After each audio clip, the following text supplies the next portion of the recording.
going to read from the book that I wrote called Dreams, Squibbles and Poetry, starting from the beginning. So this will be the first video. This starts on page 1. This dream was done May 31st, 1986. It comes in 4 parts. It's part 1. The President of the United States, flying in a helicopter near the Atlantic coast of France, was pursuing or was being pursued by other helicopters in the vicinity. Though out of sight, I had the impression that there were many helicopters in the air. Suddenly, the sky illuminated from a giant explosion roughly located over northern Africa. I knew that it was an atomic bomb, and soon after that, a second explosion occurred over Great Britain.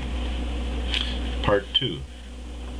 Somewhere in a big North American city, people were gathered in streets gazing at glass buildings, making no attempt to run. There was no place to run. They were looking straight into the radiation fire. Part 3. In another location in North America, people were running about frantically trying to get something organized. Some sort of device was lying on the ground in pieces. A woman nearby knew its purpose but refused to tell me what it was. I gave her my sincere apology and embraced her. Then, pointing at the machine, she started to explain how when these upper things were connected to these lower things, a certain specific function was performed.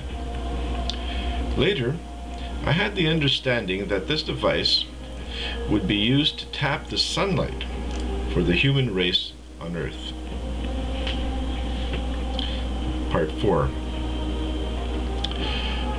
I was in a pickup truck with 2 men that I had not known.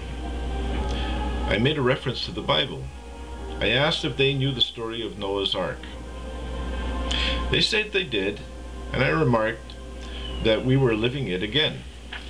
Except this time, instead of water, we would be covered in a very light and dirty substance.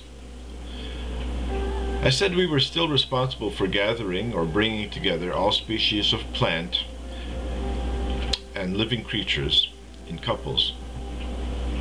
The 2 men looked at me in disbelief. I felt surprised and disappointed that these 2 people were unaware of the possibility of salvation. Then I said, "Noah's Ark, take 2. They looked at me in surprise. As we drove along the coast, a series of small boats were moored all in a row. Each boat could hold 5 to 10 people, and each had a single mast, and no sails were unfurled.